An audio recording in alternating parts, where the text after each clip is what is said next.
குடும்பங்களின் தேவன். நம்ம குடும்பத்தின் மூலமாக தான் ஆண்டவர் இயேசு இந்த பூமியிலே அறியப்பட வேண்டும். இன்றைக்கு இந்த ஊழியத்தை கனப்படுத்தி இந்த குடும்பத்தை கனப்படுத்தி நம்ம மத்தியிலே வந்திருக்க அருமையான அன்பு அண்ணன் டாக்டர் பால் தினகரன் அவர்களை இந்த குடும்பத்தின் சார்பாக அருமையான அன்பு சகோதரி வாஞ்சலின் பால் தினகரன் அவர்களையும் இந்த ஜீசஸ் அன்லிமிட்டெட் மினிஸ்ட்ரி சார்பாக உங்களை நாங்கள் மேடைக்கு அழைக்கிறோம். அவர்கள் குடும்பமாக நின்று உங்களை கனப்படுத்தும்படியாக விரும்புகிறார்கள். ஆகையினாலே நீங்கள் 2 பேரும் மேலே வரும்படி கேட்டுக்கொள்ளுகிறேன். இது பல திருவிழாக்களை கொண்ட ஒரு மாநாடு. அருமையான அன்பு அண்ணன் டாக்டர் பால் தினகரன் அண்ணன் அவர்கள் இன்னைக்கு ஒரு விசேஷித்த காஸ்டியூமோடு இந்த மாநாட்டுக்கு ஏற்ற விதத்திலே மிக அழகாக வந்திருக்கிறார்கள். 2 பேரும் இந்த குடும்பத்தை வாழ்த்தும்படி மேடைக்கு வருகிறார்கள். அவர்களுக்கான மொமெண்டோவையும் இப்பொழுது கொடுத்து அவர்களை கனப்படுத்தும்படியாக டாக்டர் சாம் ராஜ்குமார், சகோதரி ஃப்ரீடா ராஜ்குமார், ருபீனா, பெஞ்சமின், சாங்டினா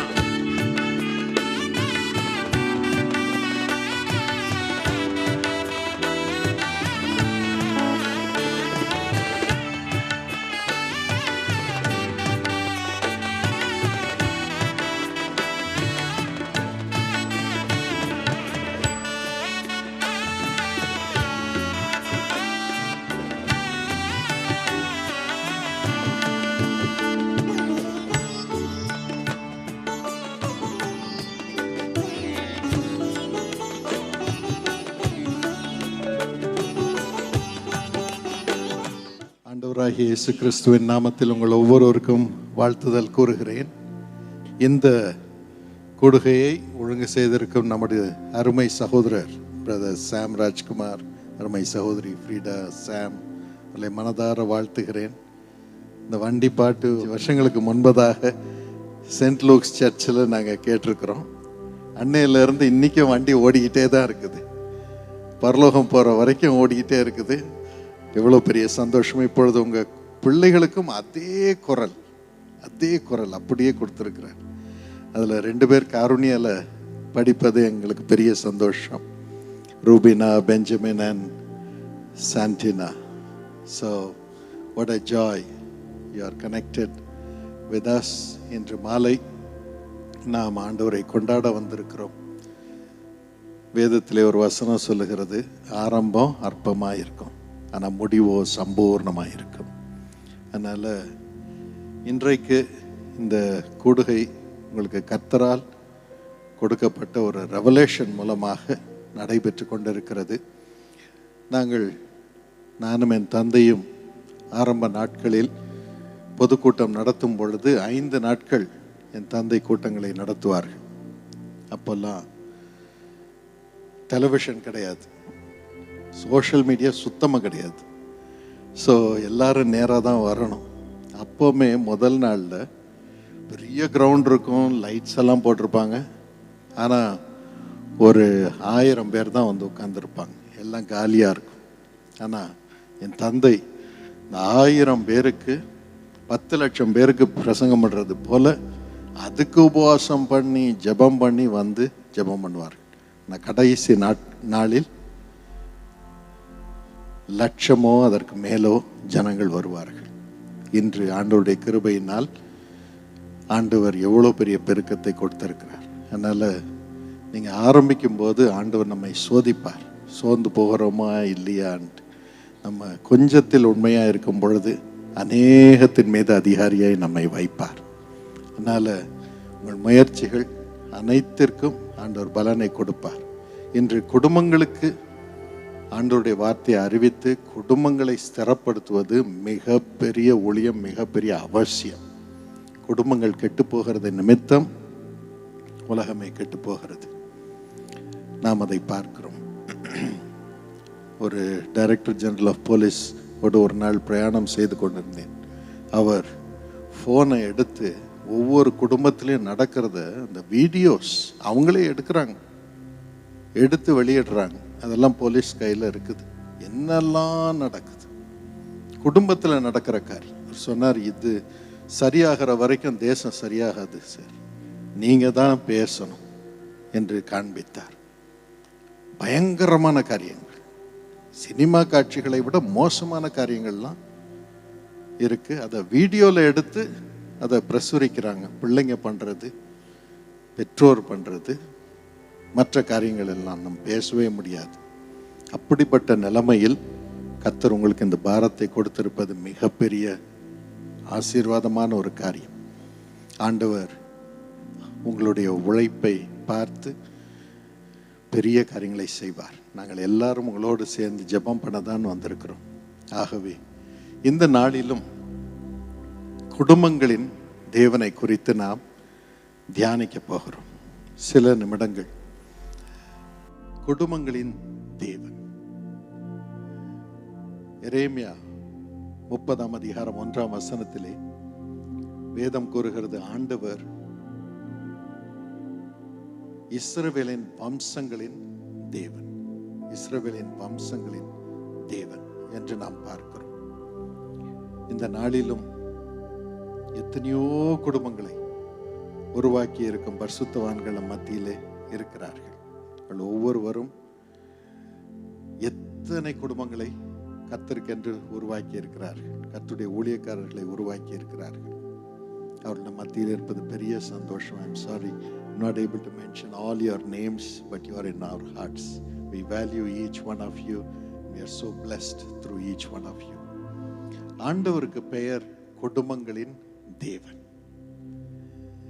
அவர் ஆபிரகாமின் தேவன், ஈசாக்கின் தேவன், யாக்கோபின் தேவன். குடும்பங்களின் பெயரை தரித்திருக்கிறார். மோசே கேட்கிறான், உமது பெயர் என்ன என்று. ஆண்டவர் சொல்லுகிறார், நான் இருக்கிறவராகவே இருக்கிறேன். ஆனால் இஸ்ரவேல் மக்களுக்கு அவர் வெளிப்படுத்தின விதம், நான் ஆபிரகாமின் தேவன், நான் ஈசாக்கின் தேவன், நான் யாக்கோபின் தேவன். இன்றும் நம் ஒவ்வொருவர் மூலமாகவும் தான் ஆண்டவர் வெளிப்படுகிறார். I am the God of my servant. ஆகவே எவ்வளவு பெரிய உத்தரவாதம் நமக்கு இருக்கிறது. நம்ம குடும்பத்தின் மூலமாக தான் ஆண்டவர் இயேசு இந்த பூமியிலே அறியப்பட வேண்டும். I am called by the name of my children. ஆகவே எப்பொழுதும் நாம் குடும்பத்திலே பய பக்தியோடு கர்த்தருடைய நாமத்தை சுமக்க வேண்டியதாக இருக்கிறது. குடும்பத்தின் பெயர் கெட்டுவிட்டால் இயேசுவின் பெயரே கெட்டுவிடுகிறது. தேசத்திலே இயேசுவின் பெயரே கெட்டுவிடுகிறது. ஆகவே குடும்ப வாழ்க்கையை நாம் மிகவும் பத்திரப்படுத்தி வைப்பது மிகவும் அவசியம். நாம் பார்த்து வருகிறோம், உலகத்தில் ஆண்டவர் சிலரை வல்லமையாக உபயோகப்படுத்துகிறார். ஆனால் பிசாசு கணவன் மனைவிக்குள்ள உறவை கெடுக்கும் பொழுது அந்த ஊழியமே விழுந்து போகிறது. எத்தனை பெரிய பெரிய பெரிய சபைகள், எத்தனை பெரிய பெரிய evangelistic ministries have fallen because the family fell. இன்று நம்மையே அதற்கென்று ஆண்டவருடைய பெயரை சுமந்து ஆண்டவருடைய ராஜ்யத்தை அதன் மூலம் ஸ்தாபிக்கும்படியாக நாம் ஒப்புக் கொடுக்கும்படி வந்திருக்கிறோம். நானும் அப்படி ஒப்புக் கொடுக்கும்படி ஜெபிக்கும்படி வந்திருக்கிறேன். Lord, my family should serve you and be signs and wonders in this nation until we reach heaven. எங்கள் குடும்பத்திலே ஒருவர் கூட விழக்கூடாது, எங்கள் குடும்பம் விழக்கூடாது. அப்பொழுது உமது ராஜ்யம் ஸ்தாபிக்கப்பட்டிருக்கு. இதற்கென்றே நம்மை அர்ப்பணிக்க நாம் வந்திருக்கிறோம். அவர் இஸ்ரவேலின் குடும்பங்களின் தேவன், ஆபிரகாமின் தேவன், ஈசாக்கின் தேவன், அவர் யாக்கோபின் தேவன். அதே போல அவர்களுடைய மனைவிகளின் தேவனாகவும் அவர் இருந்தார். சாராளின் தேவனாக இருந்தார், ரெபேக்காளின் தேவனாக இருந்தார், லேயாள் ராகேலின் தேவனாக இருந்தார். அவர்கள் பெயரை ஆண்டவர் கணவரோடு சேர்த்து சேர்த்து வைத்து வம்சங்களின் தேவனாக அவர் வெளிப்பட்டார். So both are so important, equally important. அவர்கள் சேர்ந்து வீட்டை கட்டும் பொழுது ஆண்டவருடைய ராஜ்யம் தேசத்தில் கட்டப்படுகிறது. வேதம் கூறுகிறது, புத்தியுள்ள ஸ்திரீ வீட்டை கட்டுகிறாள். புத்தியுள்ள ஸ்திரீ தன் வீட்டை கட்டுகிறாள். நீதிமொழிகள் 14:1 சிப்போராளை பாருங்கள். மோசேக்கு ஆண்டவர் பேசுகிறார், நீ போய் என்னுடைய ஜனங்களை விடுவிக்க வேண்டும், நீ போ. அவன் சாக்கு போக்கு சொல்லிக்கிட்டே இருக்கிறான். ஆனாலும் கடைசியில மனைவி பிள்ளையை கூட்டிட்டு போறான். ஆனால் யாத்ராகமம் 4:24 வாசிக்கிறோம், சர்வ வல்லமுள்ள தேவன் அவனுக்கு முன்பதாக நின்று அவனை கொல்ல பார்த்தார். மோசேயை கொல்ல பார்த்தார். அவர் வேலையா தான் போறார். ஆனால் ஆண்டவர் முன்னால நின்று அவனை கொல்ல பார்த்தார். அந்த நேரத்திலே புத்தியுள்ள அவனுடைய மனைவி அவனை காப்பாற்றினார். அவன் குடும்பத்தை காப்பாற்றினார். அவன் ஊழியத்தை காப்பாற்றினாள். மகனுடைய நுனித்தோலை வெட்டினாள். நுனித்தோலை எடுத்து மோசேயின் மீது வைத்தார். இரத்த சம்பந்தமான புருஷனாக என் புருஷனை நான் பெற்றுக்கொள்கிறேன். I take my husband as a husband of covenant, as a husband of covenant for me and my God. அதனால் ஆண்டவர் அவனை கொல்லாமல் விலகி போனார். அநேக முறை ஊழியத்திலே இது நடக்கிறது. It happens. ஆண்டவர் ஒரு திட்டத்தை கொடுக்கும் பொழுது ஒரு பெரிய அடி விழுகிறது. ஆண்டவர் சொல்லிதானே இதை செய்ய போகிறேன். எங்கள் குடும்பத்திலே ஒவ்வொரு முறையும் என் தந்தைக்கு ஆண்டவர் முகமுகமாய் பேசி இந்த காரியத்தை செய் என்று சொல்வார். ஆனால் அதை செய்ய ஆரம்பிக்கும் பொழுது உடனே ஒரு அடி விழும். என் தங்கை ஏஞ்சல் காருண்யா கட்டப்படும் முன்னதாக மரித்து போனாள். என் தந்தையுடைய கிட்னிஸ் பெதஸ்தா பிரேயர் சென்டர் கட்டப்படும் முன்னதாக செத்து போனது. அதே போல அவருடைய இருதயம் ஆண்டவர் கொடுத்த வேறொரு திட்டத்தை நிறைவேற்றும் முன்பதாக நின்று போனது. பயங்கர அடி. ஆனால் ஒவ்வொரு முறையும் என் தாய்க்கு ஆண்டவர் என்ன செய்ய வேண்டும் என்ற காரியத்தை காண்பிப்பார். எப்படி சிப்போராள் மோசேயை காப்பாற்றினாள், அதே கிருபையை கர்த்தர் கொடுக்கிறார். புத்தியுள்ள ஸ்திரீ, பரிசுத்தம், பரிசுத்தம், பரிசுத்தம். வேதம் கூறுகிறது, யோசுவா இஸ்ரவேல் ஜனங்களை பாலும் தேனும் ஓடும் தேசத்திற்கு முன்பதாக கொண்டு போகும் முன்பதாக யோசுவா 5 அத்தனை பேரையும் விருத்த சேதனம் பண்ணினான். அத்தனை பேரையும் விருத்த சேதனம் பண்ணினான். அதன் பிறகுதான் அவர்கள் பாலும் தேனும் தேசத்திற்கு போனார்கள், பாதுகாக்கப்பட்டார்கள், தேசத்தை சுதந்திரித்தார்கள். அந்த புத்தியை கர்த்தர் மனைவிக்கு கொடுக்கிறார். பரிசுத்தத்தை குடும்பத்தில் கொண்டு வந்து கணவனை காப்பாற்றி, முறுமுறுக்கும் கணவனை காப்பாற்றி, போக மாட்டேன் ஊழியம் பண்ண மாட்டேன் என்று சொல்லும் கணவனை காப்பாற்றி, அதன் பிறகு அவன் எழுந்து நின்று கர்த்தருடைய தீர்க்க தரிசன வல்லமையினால் தேசத்தையே கர்த்தருக்கென்று ஸ்தாபிக்கும்படியான கிருபையை கர்த்தர் கொடுக்கிறார். அந்த கிருபையை மனைவிமார்களாகிய உங்களுக்கு ஆண்டவர் கொடுத்திருக்கிறார். உங்கள் கணவனை காப்பாற்றும் பொறுப்பு, அதிகாரம் உங்கள் கையிலே கொடுக்கப்படுகிறது. ஊழியத்தை காப்பாற்றும் அதிகாரம் உங்களுக்கு கொடுக்கப்படுகிறது. புத்தியுள்ள ஸ்திரீ தன் குடும்பத்தை, வீட்டை கட்டுகிறாள், ஊழியத்தை கட்டுகிறாள், தேசத்தை கட்டுகிறாள்.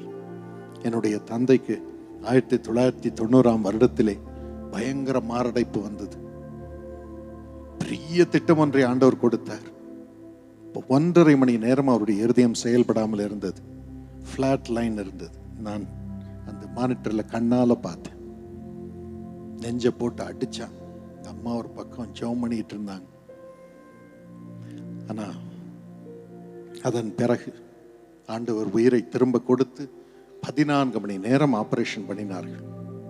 டாக்டர் செரியன் எல்லா சர்ஜரிஸையும் கேன்சல் பண்ணிட்டு ராத்திரி முழுசும் பண்ணாங்க. காலையில் 2 மணிக்கு அவருடைய இருதயம் செயல்பட ஆரம்பித்தது. 7ஓ 9ஓ பைபாஸ் பண்ண பிறகு, ஆனால் அதன் பிறகு பயங்கர இருமல்,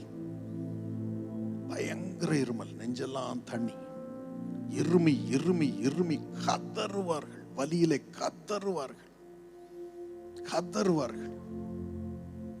கடைசியில் அவங்க இருமி நெஞ்சு அந்த தையல்லாம் கிழிஞ்சு போச்சு. திரும்பவும் தையல் போட்டாங்க. எவ்வளவு வேதனை! கோடிக்கணக்கான மக்களை கர்த்தரிடம் கொண்டு வர வேண்டும் என்றால் கர்த்தர் நம்மை உண்மையில் மரணத்தின் பாதையில் தான் கொண்டு செல்கிறார். ஏன் என்று நாம் கேட்கிறோம். ஆனால் அந்த நேரத்திலே என் தாய் சொல்லிக்கிட்டே இருப்பாங்க, முறுமுறுக்காதீங்கப்பா, கேள்வி கேட்காதீங்கப்பா. ஏன்னா அவ்வளோ வேதனை ஆஸ்பத்திரியில். கடைசியில் எங்க அம்மா கடைக்கு போய் ஒரு மக்கு வாங்கிட்டு வந்தாங்க. அந்த மக்கில் தேங்க்யூ ஜீசஸ்ன்னு எழுதி இருந்துச்சு. என் தந்தையிடம் அதை கொடுத்தார்கள்.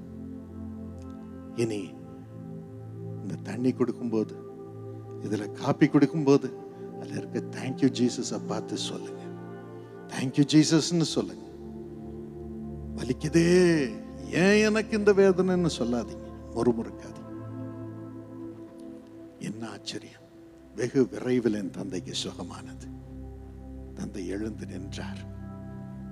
கோடிக்கணக்கான ஜனங்களுக்கு ஆண்டவருடைய வல்லமையை கொண்டு வந்தார். அவருடைய உயிர் காப்பாற்றப்பட்டது, ஊழியம் காப்பாற்றப்பட்டது, குடும்பம் காப்பாற்றப்பட்டது. கடைசி வரைக்கும் என் தந்தை நிற்கும்படி ஆண்டவர் செய்தார்.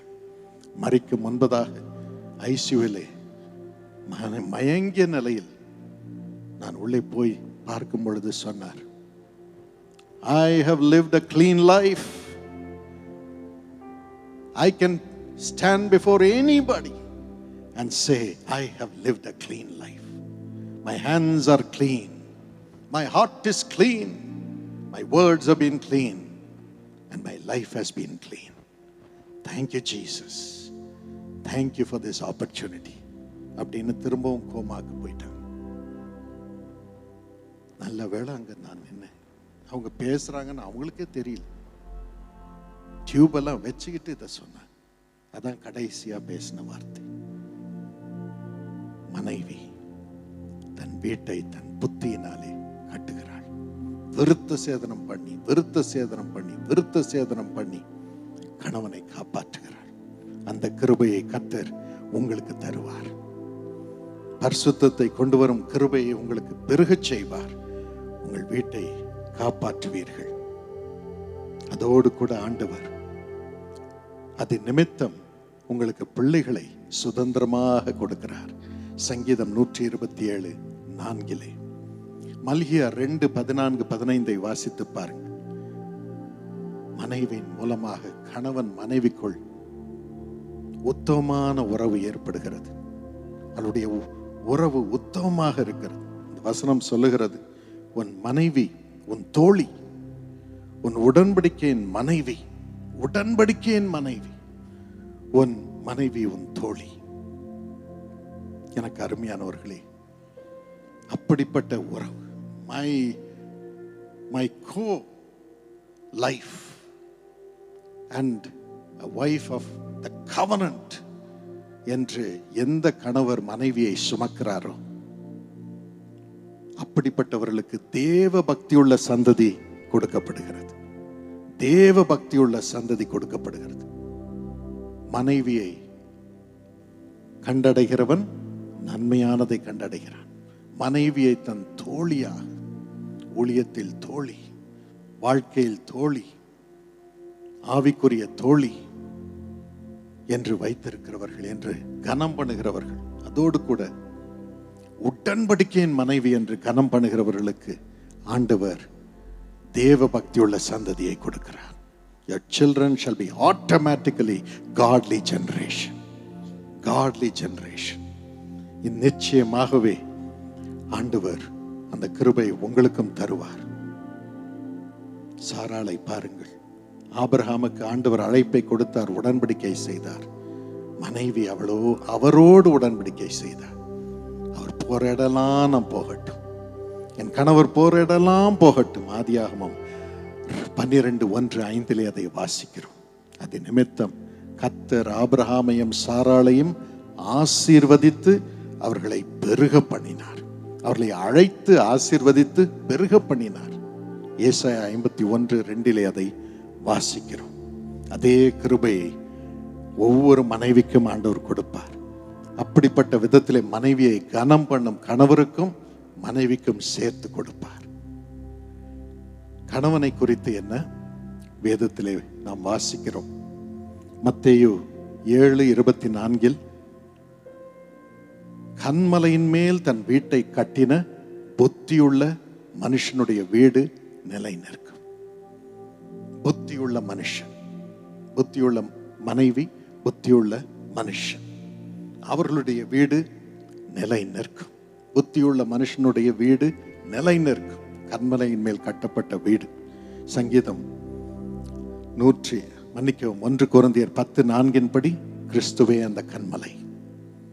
சங்கீதம் 127:1 வாசிக்கிறோம், கர்த்தர் வீட்டை கட்டாராகில் என்று வேதத்திலே வாசிக்கிறோம். கர்த்தர் மேல் கட்டப்பட்ட வீடு, இயேசுவின் மேல் கட்டப்பட்ட வீடு. அதை கணவன் கட்டுகிறார். கணவன் கட்டுகிறார். இயேசு இயேசு இயேசு இயேசுடன் ஜெபம் பண்ணி தீர்க்க தரிசனமாக எப்படி நடக்க வேண்டும், என்ன செய்ய வேண்டும், எப்படி பிள்ளைகளுக்கு திருமணம் செய்ய வேண்டும், எப்படி ஊழியம் பண்ண வேண்டும் என்று கணவர் தீர்க்க தரிசனம் பெற்றுக்கொள்கிறார். வழி நடத்துதல் பெற்றுக்கொள்கிறார். ஒவ்வொரு காரியத்தையும் கர்த்தர் சொல்லுகிறபடி செய்கிறார். அந்த வீடு புத்தியுள்ள வீடாக கட்டப்பட்டு ஸ்திரமாய் ஸ்தாபிக்கப்பட்ட வீடாக இருக்கிறது. என்னுடைய தந்தை திருமணம் செய்த பொழுது என் தாய் எப்பொழுதும் சொல்வார், 3 காரியத்தை சொன்னார்கள். நான் இயேசுவை நேசிக்கிறேன், இயேசுவை தான் பின்பற்றுவேன், சினிமாக்கெல்லாம் போக மாட்டேன், நேரத்தை வீணாக்க மாட்டேன், நீ இது ஒத்துக்கிறியா? 2வது, நான் கிளார்க்கு தான், என் வருமானத்துக்குள்ள தான் குடும்பத்தை நடத்தணும், அதுக்கு ஒத்துக்கிறியா? 3வது, நான் தெருவில் நின்று இயேசுவை பற்றி சொல்லுவேன், அதுதான் நம்முடைய குடும்பத்திற்கு ஆதாரம், நீ அதற்கு ஒத்துக்கொள்ளுகிறாயா? லேட்டா வந்தாலும் பேசாம இருக்கணும், என்னோட சேர்ந்து எனக்கு ஆதரவா இருக்கணும். அப்பெல்லாம் ஆண்களை தான் ஊழியத்திற்கு அழைப்பார்கள். என் தாய் சரி என்று சொன்னார்கள். கன்வென்ஷன் முடிச்சிட்டு 12 மணிக்கு எல்லாருக்கும் ஜெபம் பண்ணிட்டு 1 மணிக்கு வருவார்கள். எங்க அம்மா சூடா சாப்பாடு செஞ்சு கொடுப்பாங்க. சில வேளைகளில் சாப்பிட்டு வந்துட்டேன்னு எங்க அம்மா சாப்பிடாமலே படுத்து தூங்கிடுவாங்க. கூடவே ஓடினார்கள். சாராள் கூடவே ஓடினார். கர்த்தர் மேல் கட்டப்பட்ட வீடு. ஆகவே தான் ஆண்டவர் 2 சாமுவேல் 7:2 தாவீது சொல்லுகிறான், நான் ஆண்டவருக்கு வீடு கட்டணும்பா, நான் ஆண்டவருக்கு வீடு கட்டணும். என் வீடு ஆண்டவருக்கு நான் கட்ட வேண்டும், என் குடும்பத்தை ஆண்டவருக்கு நான் கட்ட வேண்டும். ஆண்டவர் சொல்லுகிறார், நீ கட்டும் முன்னால நான் உனக்கு வீடு கட்டுவேன். 2 சாமுவேல் 2:7-11 படி அந்த வீடு நிலைத்து நிற்கும். கடைசி வரைக்கும் நிலைத்து நிற்கும். உங்கள் வீடும் அப்படியே நிலைத்து நிற்கும். இயேசுவை மையமாக வைத்து இயேசுவுக்காக வாழும் குடும்பத்தின் வீடு நிலைத்து நிற்கும். இந்த புருஷன் எப்படி என்ன ஞானத்தோடு குடும்பத்தை நடத்த வேண்டும்? வேதம் கூறுகிறது, புருஷன் மனைவியின் சரீரத்திற்கு அதிகாரி. 1 கொரிந்தியர் 7:4 அதை வாசிக்கிறோம். சிலர் இந்த வசனத்தை உபயோகப்படுத்தி மனைவியை அடின்னு அடிப்பாங்க. நான் தான் சரீரத்திற்கு அதிகாரி, துன்புறுத்துவார்கள், நான் சொல்கிறபடி செய் என்று சொல்லுவார்கள். அதற்காக வேதம் கூறுகிறது, ஆண்டவர் கணவன் மனைவிக்குரியதை ஆண்டவரிடம் சொல்லி ஜெபிக்கும் பொழுது அற்புதங்களை மனைவிக்கு செய்கிறார். ஈசாக்கு ரெபேக்காளுக்காக அவள் கற்பம் தரிக்காத பொழுது ஜெபம் பண்ணினான். கர்த்தர் அந்த ஜெபத்தை கேட்டு, கணவனுடைய ஜெபத்தை கேட்டு மனைவியை கற்பம் தரிக்க வைத்தார். அந்த அதிகாரத்தை கணவருக்கு கொடுக்கிறார். மனைவியுடைய சரீரத்தின் மீது அதிகாரம் கணவனுக்கு கொடுக்கப்படுகிறது.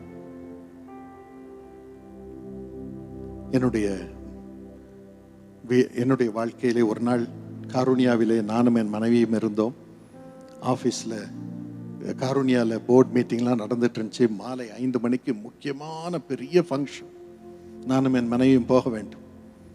அவசரமாக வீட்டுக்கு வரேன்.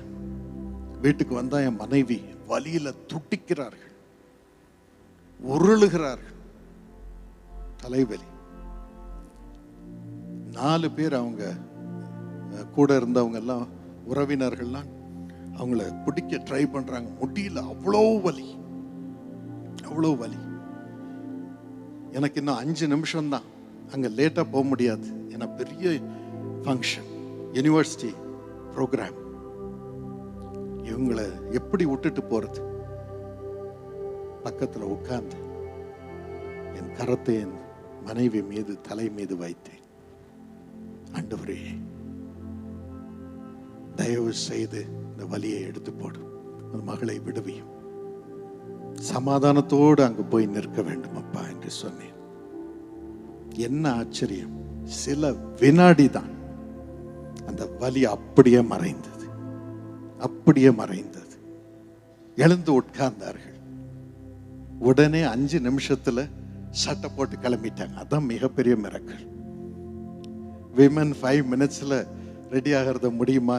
எவ்வளோ காரியம் செய்யணும். அதுவும் இது பெரிய ஃபங்க்ஷன், மேடையில் போய் சரியா நிற்கணும். ஆனால் கரெக்டாக 2 பேரும் போய் சாட்சியாக நின்றோம். ஆண்டவர் எவ்வளோ பெரிய அதிகாரத்தை கணவருக்கு கொடுத்திருக்கிறார். மனைவிக்கு போதனை செய்யும் கணவர் அல்ல, மனைவிக்கு அற்புதங்களை கொண்டு வரும் கணவர். அப்பொழுது 2 பேரும் ஒரு மனமாய் இணைந்திருப்பார்கள். இது அநேக முறை நடக்க ஆரம்பித்தது. ஒரு நாள் நடுராத்திரி என் மனைவிக்கு பயங்கர வலி. நான் அப்பதான் படுத்தேன், 2 மணிக்கு படுத்திருப்பேன்னு நினைக்கிறேன். பயங்கர வலி. உடனே தலையிலே முக்காவாசி தூக்கம், பாதி தூக்கம் இல்ல, முக்காவாசி தூக்கம். ஆண்டவரே, இப்பதான் தூங்க போறேன் சாமி, நான் தூங்கணும் சாமி, என் மனைவியை சுகமாக்க சாமி. ஆண்டவர் உடனே என் மனைவியை சுகமாக்கினார். அப்பதான் யோசித்தேன், எவ்வளவு பெரிய உத்தரவாதத்தை கர்த்தர் கொடுத்திருக்கிறார். மனைவியை சுமக்கும் அதிகாரத்தை கொடுத்திருக்கிறார். அந்த அன்பின் வல்லமையை கொடுத்திருக்கிறார். என் தாயார் பரிசுத்த ஆவியானவருடைய அபிஷேகத்தை பெற வேண்டும் என்று துடித்து கொண்டிருந்தார் ஆரம்ப காலத்திலே. அப்பெல்லாம் ஒரே ரூம் தான் கடலூர்ல. எங்க அப்பா ஆபீஸ்ல இருந்து வந்தாங்க. நான் சின்ன பையன், அப்பதான் பிறந்திருக்கிறேன். உறவினர்லாம் வந்திருக்கிறாங்க. எங்க அம்மா சொன்னாங்க, பிள்ளைய கொஞ்ச நேரம் பார்த்துங்க, இன்னைக்கு ஜெபமே பண்ண முடியல அப்படின்னு சொல்லி விறகு இருந்த ஒரு ரூம்ல, வெளியே ரூம்ல அது ஒரு விறகு அடைச்சிருந்த இடத்துல போய் முழங்கால் போட்டு எங்க அம்மா ஜெபம் பண்ண ஆரம்பிச்சு. எங்க அம்மா ரொம்ப அமைதியா இருப்பாங்க அந்த காலத்துல. இப்போ சிங்கம் போல இருக்கிறாங்க, விசுவாச வீராங்கனை. அவங்க விசுவாசத்தில் தான் இன்னும் நாங்க நிக்கிறோம். சத்தமே போட மாட்டாங்க, மெதுவா பேசுவாங்க. ஆனா திடீர்னு ஒரே சத்தம் கேட்டுச்சு. எங்க அப்பா போய் பார்த்தார்கள். அப்பொழுது அருகிலே ஒரு தேவதூதன் நின்று கொண்டிருந்தான். அவன் சொன்னான், இப்பொழுது ஆண்டவர் பரிசுத்த ஆவியானவரால் உன் மனைவியை நிரப்ப போகிறார். நீ வா, உன் கையை உன் மனைவியின் மீது வை என்று சொன்னான். அவனே பரிசுத்த ஆவியானுடைய பிரசன்னத்தில் தான் இருக்கிறான். பரிசுத்த ஆவியானவர் நேரம் இறங்கி இருக்கலாம். ஆனா என் தந்தை வரும் வரைக்கும் ஆண்டவர் காத்திருந்தார். என் தந்தை கை வைத்தார். எங்க அம்மா புது பாஷையினால் நிரம்பி பேசினார்கள். அன்று வந்த குடும்பத்தினர் அனைவருக்கும் அது ஒரு சாட்சியாக இருந்தது. ரட்சிப்பே இல்லாத மக்களுக்கு ஆண்டவருடைய வல்லமை அவர்களுக்கு விளங்கியது. That is the power of the husband. அந்த கிருபையை கர்த்தர் கொடுக்கிறார். மனைவியின் வாழ்க்கையை கட்ட, ஆவியை கட்ட, சரீரத்தை கட்ட கிருபை கொடுக்கிறார். கடைசியாக ஆண்டவர் சொல்லுகிறார், ஆபிரகாமே, சாராள் சொல்றது எல்லாம் நீ செய்ப்பா என்று சொல்லுகிறார். இப்படி ஒவ்வொரு கணவனும் ஒவ்வொரு ஊழியக்கார கணவரும் செய்தால் நிச்சயமாகவே கவலையே இருக்காது.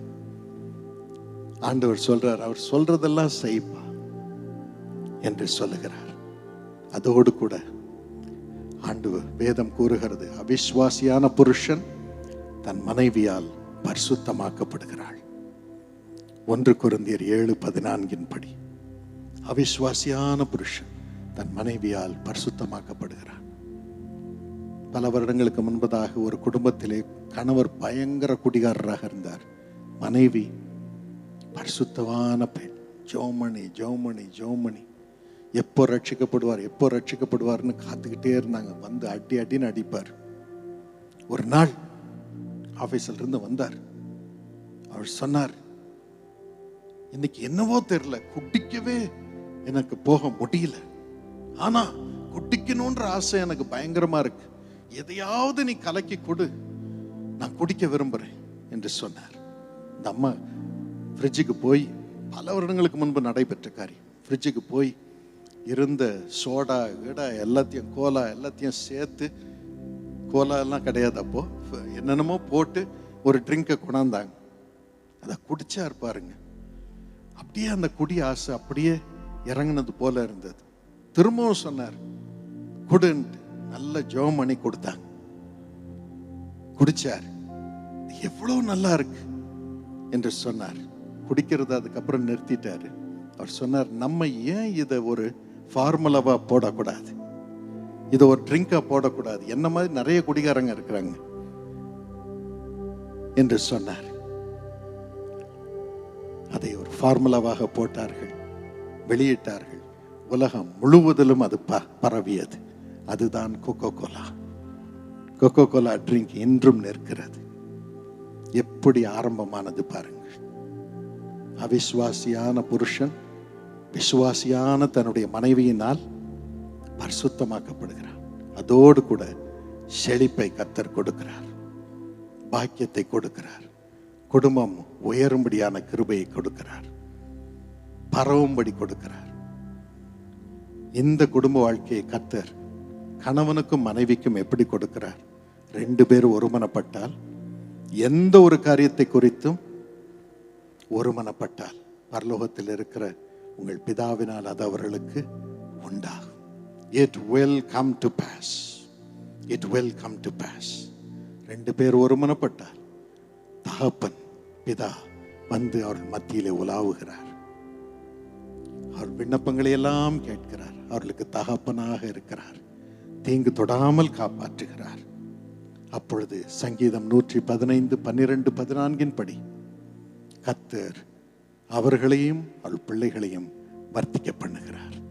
அந்த கிருபையை கர்த்தர் நம் ஒவ்வொருவருக்கும் தரும்படி நம்மை ஆண்டவருடைய சித்தத்திற்கு, திட்டத்திற்கு ஒப்பு கொடுப்போம். We will build God's house as husbands, and as wives we will protect the husband and the family with consecration and circumcision, and together we will look up to the King of Kings, our Father. He will walk amongst us and be a father to us, and you and your children will increase. இதற்கு ஒரு ஹalleluya சொல்லுவோமா? ஆமென் என்று சொல்லுவோமா? இந்த கிருபையை கர்த்தர் நமக்கு தரும்படி என் அருமை மனைவி சகோதரி இவாஞ்சலின் ஜெபிக்கும்படி நான் கேட்டுக்கொள்கிறேன். நாம் இருந்த இடத்துல கண்களை மூடி ஆண்டவரை நோக்கி பார்ப்போம். ஆண்டவரே, அப்பா, குடும்ப வாழ்க்கை எவ்வளோ நம்முடைய கண்களுக்கு முன்பதாக எவ்வளோ முக்கியமானதாக இருக்கிறதப்பா. ஆண்டவரே, நாங்கள் ஒன்று சேர்ந்து ஜெபிக்கும் பொழுதெல்லாம் நீர் எங்கள் மத்தியிலே வந்து இறங்குகிறவராக இருக்கிறீரப்பா. ஆண்டவரே, அப்பா, இந்த செய்தியை கேட்டது போல எங்கள் குடும்பங்களிலும் நீ வந்து இறங்குவீராக, இறங்குவீராக, இறங்குவீராக. கீழ்ப்படிதலுள்ள மனைவியாக, கீழ்ப்படிதலுள்ள கணவனாக, ஆண்டவரே, பிள்ளைகளாக, பெற்றோராக இருக்கும்படியாக ஒவ்வொரு குடும்பத்தின் மீதும் உம்முடைய கரம் இறங்குவதாக, இறங்குவதாக. ஆண்டவரே, நான் பெரியவனா நீ பெரியவளா என்று ஆண்டவரே இந்த காலத்தில் இது நிமித்தமாக எவ்வளவு சண்டை சச்சரவப்பா. பெற்றோருக்கும் பிள்ளைகளுக்கும் நடுவிலே பிரிவினை, கணவன் மனைவிக்கு நடுவிலே பிரிவினை எவ்வளோ பயங்கரமாக இருக்கிறதப்பா. ஆண்டவரே, இந்த நேரத்திலையும் இதே சூழ்நிலையில் இருக்கிற ஒவ்வொரு குடும்பத்திற்காகவும் நாங்கள் ஜெபிக்கிறோம் சுவாமி, ஜெபிக்கிறோம்ப்பா. இந்த நேரத்தில் நாசரேத்தூர் தச்சனாக ஒவ்வொரு வீட்டிற்குள்ளேயும் இறங்குவீராக. அப்படிப்பட்ட வீடுகளுக்குள்ளே இறங்குவீராக, இறங்குவீராக. ஒவ்வொரு வீட்டையும் கையினாலே கட்டி எழுப்புவீராக, எழுப்புவீராக.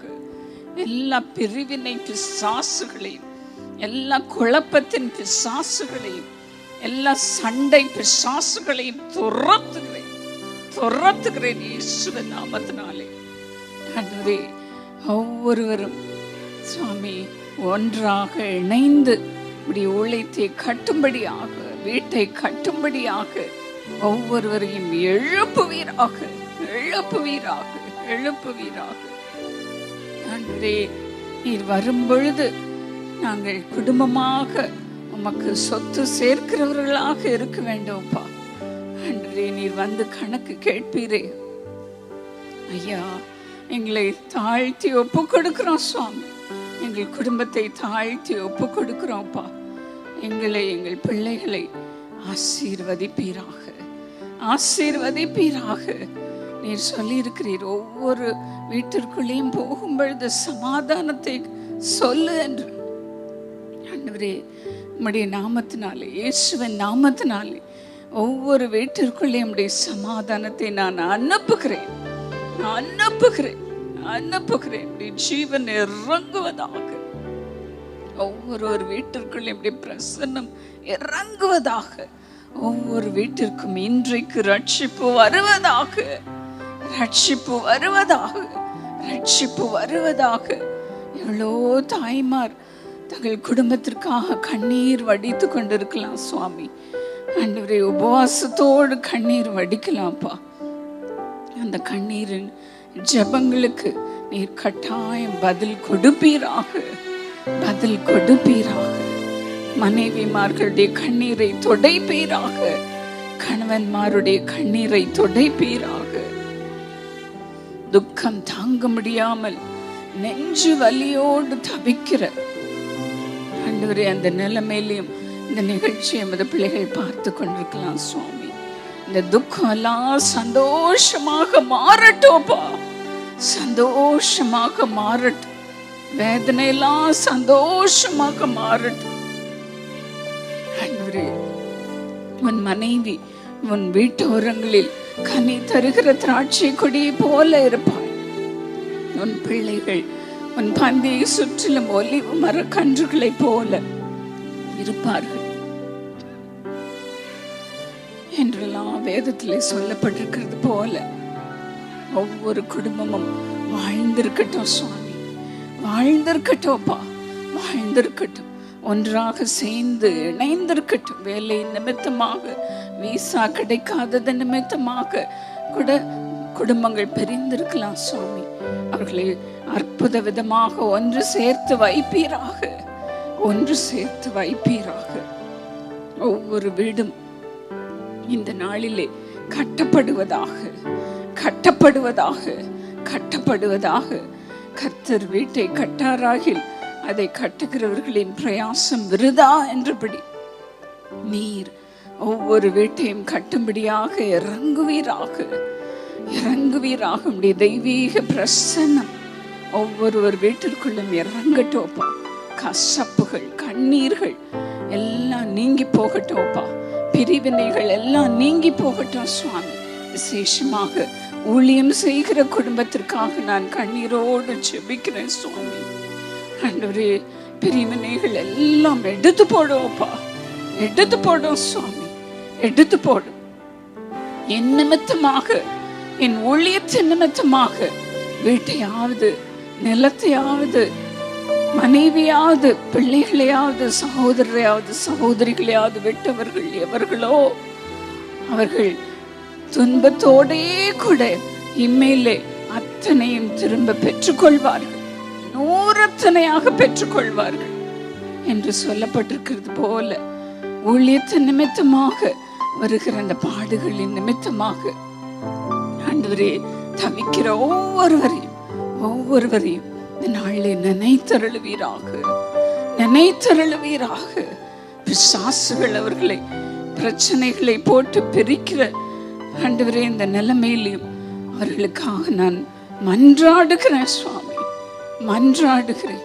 ஒன்று சேர்த்து வைப்பீராக, ஒன்று சேர்த்து வைப்பீராக. குடும்பங்கள் ஒன்று சேரட்டும் அப்பா, ஒன்று சேரட்டும், ஒன்று சேரட்டும். கணவன் ஒரு இடத்துல, மனைவி இன்னொரு தேசத்துல கூட இருக்கலாம்ப்பா. அவர்களை கொண்டு வரோம் சுவாமி, கொண்டு வரோம். பிள்ளைகளை கொண்டு வரோப்பா. ஆண்டவரே, பிரிக்கிற எல்லா மனுஷர்களையும் துரத்தி போடுவோப்பா. எல்லா பிசாசின் ஆவிகளையும் துரத்தும் அப்பா, துரத்தும். குடும்பங்கள் கட்டப்படுவதாக, குடும்பங்கள் கட்டப்படுவதாக. நீர் வம்சங்களின் குடும்பங்களின் தேவன் என்று நாங்கள் இன்றைக்கு தியானித்தோப்பா. அதை நிரூபிக்கும்படியாக ஒவ்வொரு வீட்டையும் நீர் கட்டி எழுப்புவீராக. ஒவ்வொரு வீடும் ஒரு குட்டி பரலோகம் போல இருக்கட்டும் சுவாமி, குட்டி பரலோகம் போல இருக்கட்டும். அதுல சந்தோஷம் இருக்கட்டும், கம்பீர சத்தம் இருக்கட்டும், சிரிப்பின் ஒலி இருக்கட்டும்ப்பா. இன்னும் பிள்ளைகள் இல்லாதவர்களுக்காக நான் ஜெபிக்கிறேன் சுவாமி. பிள்ளைகள் உருவாகி உருவாகி அழிந்து போகிற நிலைமையில கூட இருக்கலாம் சுவாமி. ஆண்டவரே, பிள்ளைகளை தாரும் சுவாமி. ஒரு பிள்ளை அல்ல சுவாமி, பிள்ளைகள் வந்து கொண்டே இருக்கட்டும்ப்பா, பிறந்து கொண்டே இருக்கட்டும். அவர்களை ஆசீர்வதியோப்பா. ஏற்ற துணை அவர்களுக்கு கொடுத்து அவர்களுக்கு என்று ஒரு குடும்ப வாழ்க்கையை தருவீராக. தனிமையா இருக்கிறவர்களை நினைத்தருளும் சுவாமி, நினைத்தருளும். உமக்காக உழைத்த உழைப்பிற்கு சரியாக மத பிள்ளைகளை மகிழ்ச்சியாக்கும். அவர்கள் செய்த கிரியைகளின் பலனை அவர்கள் காணட்டும் சுவாமி. நீதிமானுக்கு நிச்சயமாகவே நன்மைகள் வரும் என்றபடி, ஆசீர்வாதங்கள் உண்டு என்றபடி, ஆண்டவரே, நீதிமானுடைய வீடு ஒவ்வொரு வீடும் கட்டப்படுவதாக, கட்டப்படுவதாக. அப்பா, நாங்கள் ஒவ்வொருவரும் மற்றவர்களுக்கு சாட்சியாக எழும்பி நிற்க எங்களுக்கு உதவி செய்வீராக. பரலோகத்திலிருந்து நம்முடைய கரத்தை நீட்டி ஒவ்வொரு குடும்பத்தையும் நீர் இப்பொழுதும் ஆசீர்வதிக்கிறதற்காக உமக்கு நன்றி அப்பா. குறைவுகள் எல்லாம் நிறைவாகட்டும், குறைவுகள் எல்லாம் நிறைவாகட்டும். பணத்து நிமித்தமாக கூட பிரிவினை இருக்கலாம் சுவாமி, அவர்களுக்கு செழிப்பு வருவதாக. கடன்கள் எல்லாம் நீங்கட்டும் சுவாமி. ஆண்டவரே, வியாதியின் மூலமாக கூட பிரிவுகள் இருக்கலாம். பிள்ளைகள் புத்தி சுயாதீனமாக இருக்கிறது நிமித்தமாக பிரிவினை இருக்கலாம் சுவாமி. ஆண்டவரே, இந்த குடும்பங்கள் கட்டப்படுவதாக, கட்டப்படுவதாக. ஒவ்வொருவருக்கும் சுகம் உண்டாகட்டும், சுகம் உண்டாகட்டும். அவர்கள் வீடுகளுக்குள்ளே சுகம் இருப்பதாக, சமாதானம் இருப்பதாக, சமாதானம் இருப்பதாக. தூக்கம் இல்லாமல் படுகிற பாடுகளை நினைத்தருளோப்பா. இரவு நேரங்களில் நல்ல தூக்கம் வரட்டும் சுவாமி. குடும்பங்கள் சந்தோஷமாக நித்திரை செய்து ஆண்டவரே, காலையிலே நம்முடைய முக தரிசனத்தில் எழும்பட்டும்ப்பா, எழும்பட்டும். ஒவ்வொரு தகப்பனையும், ஒவ்வொரு தாயையும், ஒவ்வொரு பிள்ளையும் தீர்க்கதரிசியாக மாற்றுவீராக, தீர்க்கதரிசியாக மாற்றுவீராக. வல்லமையாக எடுத்து பயன்படுத்துவீராக. நம்முடைய கரத்திற்குள் ஒவ்வொரு குடும்பத்தையும் ஒப்புவித்து ஜெபிக்கிறோம் இயேசுவின் நாமத்தில். ஆமென். God bless you. United in His name, in His